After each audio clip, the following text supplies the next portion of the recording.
Mon frère jaloux a couché avec ma fiancée juste après nos fiançailles. Alors, je l'ai exposé à la famille et maintenant, il coupe les ponts. J'ai 23 ans et je viens de me fiancer pour rompre 2 semaines plus tard. Ma fiancée, Riley, 23 ans, a couché avec mon frère aîné, Adam, 27 ans, le soir même de nos fiançailles. Il a même essayé de me le faire savoir, pour me blesser encore plus. Riley et moi étions en couple depuis presque 3 ans. Mais elle a tout gâché pour mon frère le soir de nos fiançailles. Elle m'a dit à quel point elle était excitée de m'épouser, pour changer d'avis le lendemain en couchant avec Adam. J'étais furieux, j'ai rompu par SMS et l'ai bloqué immédiatement. J'ai aussi changé les serrures de ma maison pour m'assurer qu'elle ne puisse pas revenir. Riley et moi vivions ensemble depuis 1 an et tout allait bien. Je pensais que c'était le bon moment pour faire ma demande.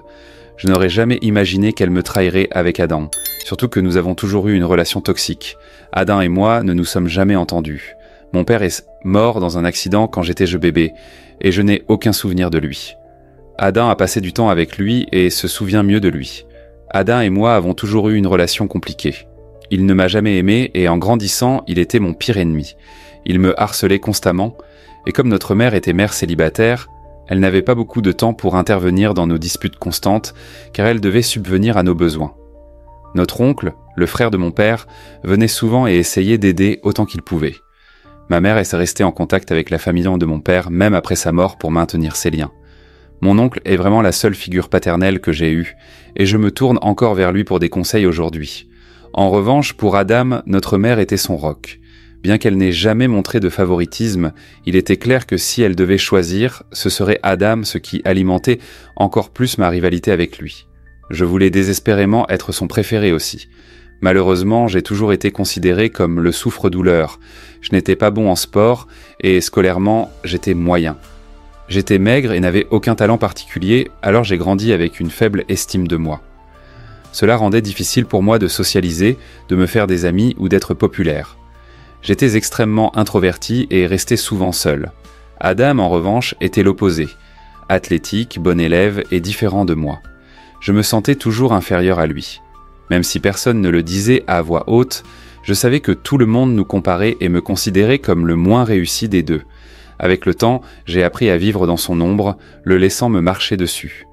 Mes luttes d'enfance ont laissé une empreinte durable sur mon estime de moi, et je ne m'en suis jamais vraiment remis. Même au lycée, je n'avais pas d'amis proches et j'étais vu comme le gars bizarre. Cependant, les choses ont commencé à changer pour le mieux après le lycée, quand je suis allé à l'université dans un autre état. J'ai pu me réinventer là-bas, sans les comparaisons constantes avec Adam. Je suis vraiment reconnaissant pour cette expérience, car elle a façonné qui je suis aujourd'hui. Je dois cela à mon oncle, qui a payé mes études. Ma mère m'avait dit qu'elle ne pouvait pas se permettre de m'envoyer loin, mais mon oncle a pris en charge les frais. À l'université, je me suis fait beaucoup d'amis et j'ai obtenu mon diplôme avec mention. Ma mère et mon oncle ont assisté à ma remise de diplôme, mais Adam ne s'est pas donné la peine de venir, même si j'avais été là pour la sienne. Après avoir déménagé, Adam et moi avons à peine gardé contact. Notre relation s'était détériorée au fil des ans, et il était clair que nous ne nous entendions pas. J'étais heureux de m'éloigner de lui, et nous ne nous voyions que lors des fêtes de famille ou des occasions spéciales. Nous ne nous considérions plus vraiment comme une famille. Je l'ai contacté il y a quelques années quand il a perdu tout son argent après avoir quitté son travail pour lancer une entreprise qui a échoué, mais en dehors de cela, nous sommes restés éloignés. Croulant sous les dettes, Adam ne pouvait pas retourner à son ancien travail, alors il a dû emménager avec notre mère pendant quelques mois jusqu'à ce qu'il puisse se remettre sur pied. Même après avoir trouvé un nouveau travail, il n'était pas aussi bon que le précédent, mais il l'a pris parce qu'il voulait désespérément quitter la maison de notre mère. À la fin de la vingtaine, il se sentait gêné de vivre encore là-bas. C'est ce que mon oncle m'a dit, et c'était vraiment bouleversant d'entendre à quel point sa vie s'était effondrée. J'avais de la peine pour lui, alors je lui ai envoyé un message pour lui offrir mon soutien, mais je pense qu'il l'a mal compris. Il a cru que je me moquais de lui ou que je me vantais. Alors il m'a bloqué et m'a ignoré lors des fêtes suivantes. Quand nous nous sommes revus après cela, nous ne nous sommes pas bien entendus, mais nous avons au moins gardé des relations civiles avec un salut froid. Cependant, après ce message, nous avons cessé de nous parler. J'aimerais pouvoir dire que la vie d'Adam s'est améliorée, mais ce n'est pas le cas. Il a très mal pris l'échec de son entreprise, et chaque fois que je le voyais après cela, il semblait en pire état. Mon oncle m'a dit qu'Adam avait changé de travail 7 ou 8 fois depuis, mais qu'il n'était jamais satisfait. Ses vêtements étaient usés et il était clair, d'après son comportement lors des réunions de famille, que son état mental se détériorait. Il buvait ou fixait le vide. Honnêtement, cela me faisait vraiment de la peine. En grandissant, je ne l'aimais pas, mais le voir dans cet état rendait impossible de continuer à détester quelqu'un qui traversait déjà tant de choses.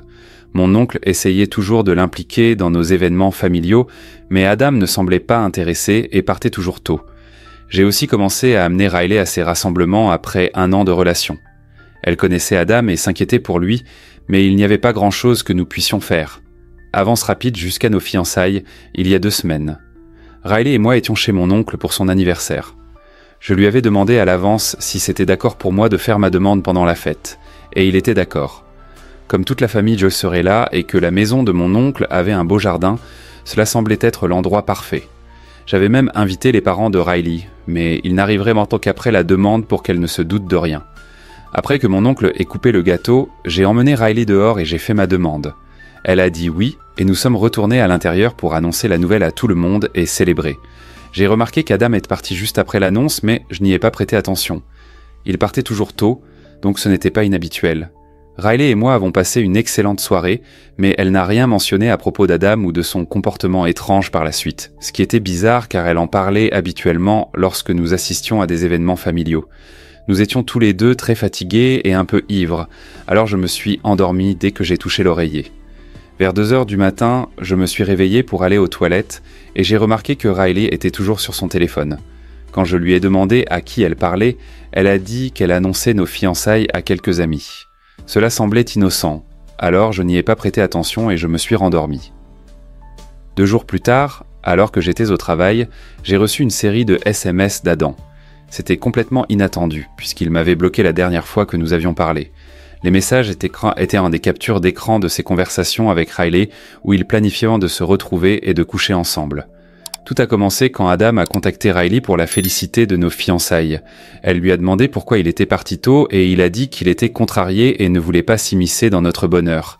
Il a prétendu que, puisque nous n'avions jamais été proches, il pensait qu'il serait inapproprié de rester pour le reste de la soirée. Il s'est présenté comme une personne triste et non désirée, mais la vérité est que je n'aurais pas été dérangé s'il était resté. Ce qu'il voulait vraiment, c'était que Riley compatisse à son sort, pour pouvoir la manipuler, et c'est exactement ce qui s'est passé. Elle a commencé à le consoler, lui disant qu'il y avait quelqu'un pour lui. Elle a aussi dit que j'étais un mec génial et s'est excusée s'il se sentait mal à propos de ce qui s'était passé. Adam a répondu en disant qu'il ne trouverait jamais quelqu'un comme elle, alors il ne voyait pas l'intérêt d'essayer. Puis il a commencé à flirter avec elle et elle a flirté en retour. En un rien de temps, il planifiait de se retrouver. Je n'en avais aucune idée. Elle est allée chez lui le soir après nos fiançailles, prétendant passer la nuit chez une amie pour parler des fiançailles. En plus de cela, Adam m'a envoyé des photos des vêtements de Riley sur son lit. C'était tout ce que j'avais besoin de voir. C'était vil et choquant. Cela m'a pris par surprise et j'étais furieux. Après avoir reçu les SMS d'Adam, j'ai décidé de prendre le reste de la journée et de rentrer chez moi. Je pleurais de manière incontrôlable, mais j'ai quand même réussi à changer les serrures et à emballer tout ce que je pouvais trouver appartenant à Riley. J'ai mis tout dans un carton et l'ai laissé à la porte. Au moment où j'ai fini, il était presque l'heure pour Riley de rentrer à la maison. Je ne l'avais pas vue depuis la veille parce qu'elle m'avait dit qu'elle irait directement au travail depuis chez son amie. Maintenant, je savais qu'elle était allée au travail depuis la maison d'Adam. Je voulais rompre avec elle en personne, mais après réflexion, j'ai réalisé que cela n'en valait pas la peine. Elle m'avait trompé littéralement le lendemain de ma demande en mariage, après avoir promis de passer sa vie avec moi. J'étais profondément blessé, alors j'ai décidé de rompre par SMS. Je lui ai envoyé un message lui disant que je savais pour son aventure avec Adam et que je ne pouvais plus être avec elle. Je lui ai dit que j'étais dégoûté par elle et que toutes ses affaires étaient à l'extérieur de la porte, donc elle pouvait récupérer le carton et partir. Si elle avait laissé autre chose à la maison, elle pouvait revenir plus tard pour le récupérer. J'ai terminé le message en disant que c'était fini et je l'ai bloqué. Quelques minutes plus tard, Riley a frappé à ma porte, me suppliant de la laisser rentrer. Elle semblait dévastée, pleurant et implorant une chance de s'expliquer. Elle n'arrêtait pas de dire qu'elle avait fait une énorme erreur et me suppliait de l'écouter. Les supplications ont duré environ une demi-heure, et il était incroyablement difficile de rester calme et de l'ignorer. Elle est passée des pleurs à essayer de me manipuler, puis de nouveau à supplier, mais elle a finalement abandonné. Pour être sûr, j'ai attendu 1 heure de plus avant d'ouvrir la porte pour m'assurer qu'elle n'était plus dehors. Après avoir été certain qu'elle était partie, j'ai commandé à emporter, dîner et essayer de dormir. Mais j'étais trop bouleversé pour même fermer les yeux. Je voulais faire quelque chose de majeur pour me venger d'Adam et lui donner une leçon, mais rien ne me venait à l'esprit. Après avoir réfléchi un moment, j'ai décidé d'envoyer les captures d'écran à toute la famille, leur disant ce qu'Adam m'avait fait. Puis j'ai éteint mon téléphone et suis allé me coucher. Je n'avais pas de plan ou de conditions spécifiques pour mes proches, donc tout ce qu'ils faisaient en dépendait entièrement d'eux. Tout le monde a répondu avec sympathie, bloquant Adam et disant qu'ils le couperaient de leur vie. Ils étaient choqués par ce que Adam avait fait et m'ont contacté pour me consoler, sauf ma mère. Ma mère ne m'a pas parlé pendant les premiers jours après que j'ai envoyé ce message, mais ensuite elle est venue me rendre visite. Elle semblait contrariée et je savais qu'elle n'était pas venue pour me consoler comme les autres. Elle est venue me parler de mes actions. Elle a dit qu'elle comprenait pourquoi j'étais en colère contre Adam, mais elle pensait que rendre l'incident public était inutile. Elle a expliqué qu'Adam traversait déjà beaucoup de choses. Il luttait avec une entreprise ratée, n'avait pas de vie amoureuse et s'en sortait à peine. Elle a dit que c'était triste parce qu'il avait été un jeune homme prometteur, et personne n'aurait pu prédire à quel point il tomberait bas. En ce qui me concerne, elle a souligné que j'avais réussi, à la fois dans ma carrière et dans mes relations, et qu'Adam avait peut-être fait cela par jalousie. Pour donner un contexte, je travaille dans un cabinet d'architecture avec un emploi bien rémunéré que j'ai travaillé dur pour obtenir. Si Ada avait fait des recherches appropriées avant de se lancer tête baissée dans son aventure commerciale, elle n'aurait peut-être pas échoué, et il ne gagnerait pas autant moins que moi. Alors que ma mère continuait à parler, j'avais l'impression qu'elle justifiait presque ses actions. Je l'ai interrompue, lui demandant si elle essayait de faire paraître acceptable qu'Adam couche avec ma fiancée le lendemain de nos fiançailles, juste parce que sa vie était remplie de tristesse et de regrets. Après une brève pause, elle a s'expliqué que même si ce n'était pas acceptable, je devais comprendre son point de vue et montrer un peu d'empathie et de pardon. Elle a continué en disant que la décision de la famille de couper les ponts avec Adam l'avait profondément affecté, le laissant misérable. Les rassemblements familiaux étaient la seule chose qui lui restait parce qu'il se sentait trop honteux d'être avec ses amis qui étaient un plus réussis que lui, alors il avait coupé les ponts avec eux. Sa famille, elle était tout ce qui lui restait. Je ne ressentais pas beaucoup de sympathie pour lui, surtout depuis qu'il avait mis fin à ma relation avec Riley. Alors dans mon esprit, il avait eu ce qu'il méritait. Mais ma mère insistait pour que je me montre au-dessus de tout cela et que je parle à tout le monde pour les convaincre de lui donner une chance. Non seulement cela, mais elle voulait que je contacte personnellement Adam pour résoudre les choses. Je lui ai dit qu'il n'y avait aucune chance que je fasse cela, et je pensais que c'était fou de sa part de s'attendre à ce que je contacte la personne qui avait délibérément ruiné ma relation. J'ai craqué lui disant que je savais qu'elle avait ses préférés, même si elle ne l'avait jamais montré ouvertement.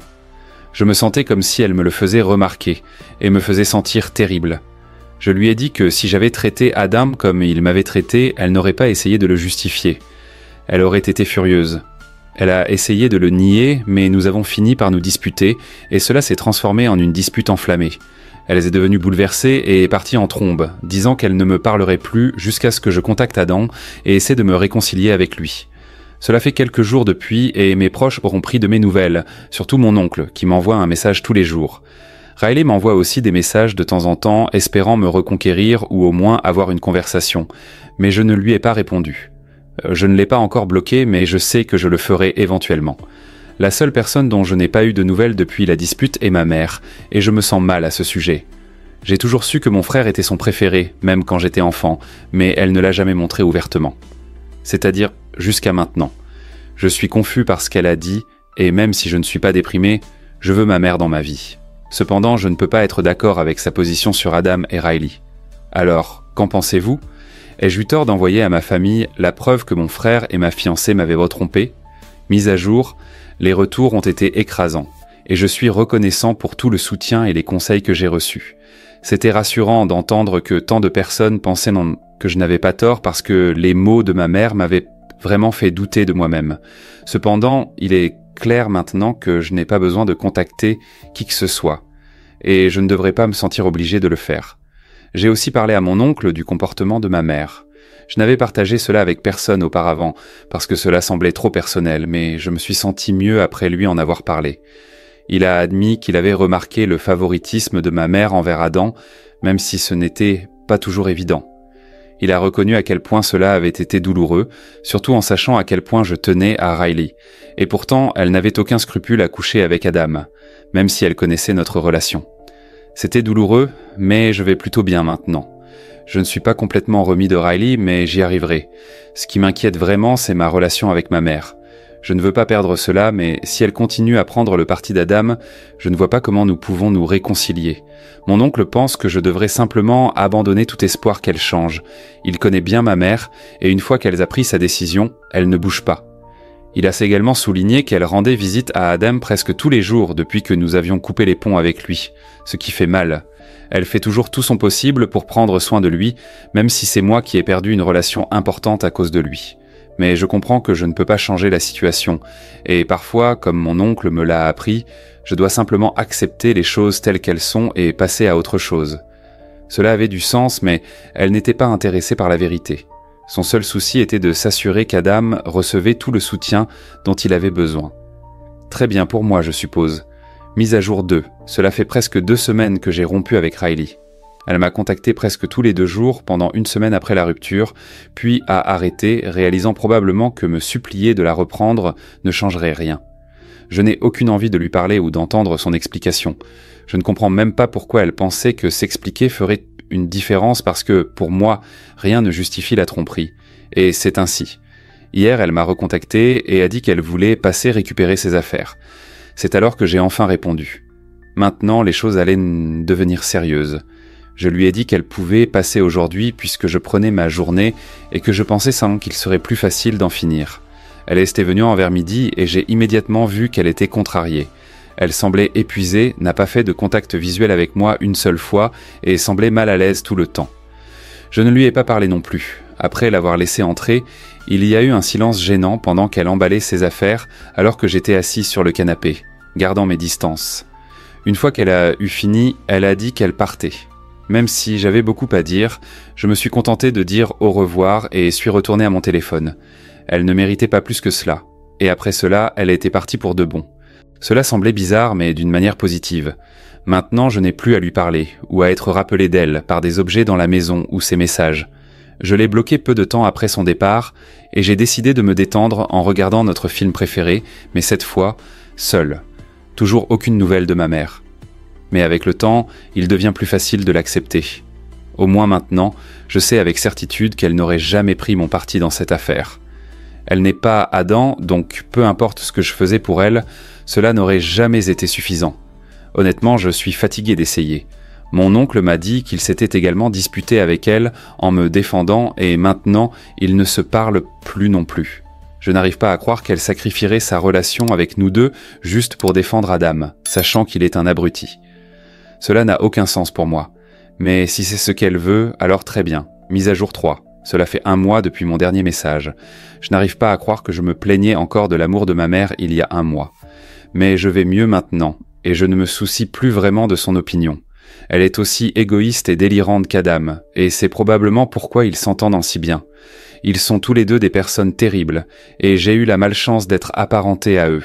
Mais maintenant, je suis libre d'eux, et je ne pourrai pas être plus reconnaissant. Ils ne mériteront pas quelqu'un comme moi, et Riley non plus.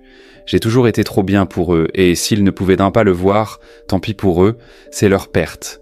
Je ne me sens pas mal à propos de quoi que ce soit, surtout pas du fait que plus personne dans notre famille ne leur parle ou ne les invite à des événements. Ils sont complètement déconnectés de nous maintenant, et j'en suis heureux. Riley et moi n'avons pas parlé depuis qu'elle est venue récupérer ses affaires. Je l'ai bloqué juste après, et la plupart de nos amis communs l'ont fait aussi quand ils ont découvert pourquoi nos fiançailles avaient pris fin. Ma mère a essayé de me contacter il y a quelques jours, et même maintenant, elle ne pense pas qu'elle doit s'excuser. C'est fou. Lors de notre dernière conversation, elle parlait encore de la souffrance d'Adam, disant qu'il avait été diagnostiqué avec une dépression. Je lui ai dit que je pouvais lui donner le contact d'un thérapeute, mais c'est tout. Je ne vais pas faire d'excuses pour lui ou compatir avec lui. Elle a commencé à devenir émotive, essayant de me manipuler. Elle a même dit qu'elle ne voulait pas perdre les 2 hommes les plus importants de sa vie à cause d'une stupide dispute mesquine à propos d'une fille. C'est drôle comme elle l'a appelée mesquine, parce que pour moi, la dispute n'était pas à propos d'une fille. C'était à propos de ma fiancée, et les actions d'Adam n'étaient ni stupides, ni mesquines. Il a délibérément couché avec Riley pour me blesser, et j'avais tout à fait le droit d'être en colère contre lui, et de ne plus jamais vouloir lui parler. Je n'ai jamais forcé le reste de notre famille à faire quoi que ce soit. Ils ont décidé de prendre leur distance avec Adam et ma mère à cause de leurs propres actions, et je n'ai joué aucun rôle là-dedans. S'ils ont besoin de quelqu'un à blâmer, ils devraient se regarder dans le miroir. C'est ce que j'ai dit à ma mère avant de la bloquer. Maintenant, je peux enfin avancer dans ma vie, et honnêtement, je me fiche de ce qui leur arrive.